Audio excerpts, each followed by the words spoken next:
सांगलीमध्ये पुन्हा एकदा आर पाटील आणि आमदार संजय पाटील यांच्यात संघर्ष रंगलाय।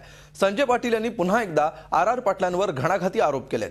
आर पाटील हे कपटी मित्र असल्याचा टोला त्यांनी लगावलाय। आम्ही तोंड उघडली तर तुमच्या भावाची प्रकरणं बाहेर येतील असं सांगत आर पाटील हे कंत्राटदारांची वकिली करतात असा घणाघाती आरोप संजय पाटलांनी केलाय। तासगावचा साखर कारखाना संजय पाटलांनी ताब्यात घेतल्यानंतर आर पाटील आणि संजय पाटील यांच्यामध्ये गेल्या काही महिन्यांपासून संघर्ष रंगलाय। आमचे प्रतिनिधी रवींद्र कांबळे यांनी संजय पाटील यांच्याशी केलेली बातचीत आपण बघूया।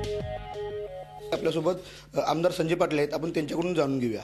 तुम्ही भाजपमध्ये जाणार अशा प्रकारच्या चर्चा सुरू आहे, नेमकी परिस्थिती काय आहे? नाही, काही प्रथमदर्शनी आम्हाला निरोप आलेले आहेत, पण आम्ही आमच्या सहकाऱ्यांशी, प्रमुख मंडळींशी, आमच्या हितचिंतकांशी बोलून याच्यामध्ये आमच्या ह्या प्रक्रिया सुरू आहेत। अद्याप कुठलाही ठोसपणाची भूमिका घेऊन पुढे जाण्याची चर्चा ह्या ज्या आहेत त्या सुरू आहेत, तसा निर्णय कोणताही झालेला नाही।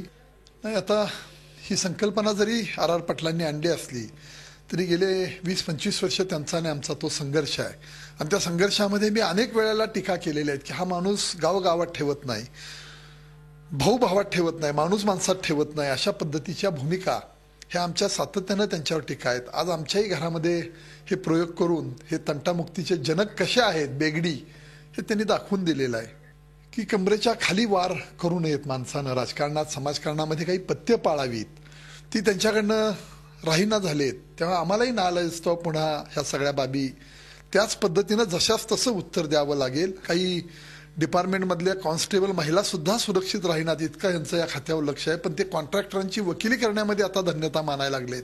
जर ते बेतालपणाने करायला लागले तर त्याच्या पलीकडे जाऊनही आम्हाला ते सगळं करता येतं, कारण काचेच्या घरात आर पाटील राहतायत, आम्ही नाही राहत।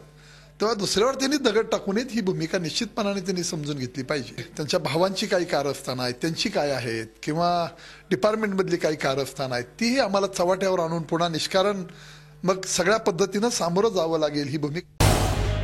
झी 24 तास रहा एक पाऊल पुढे।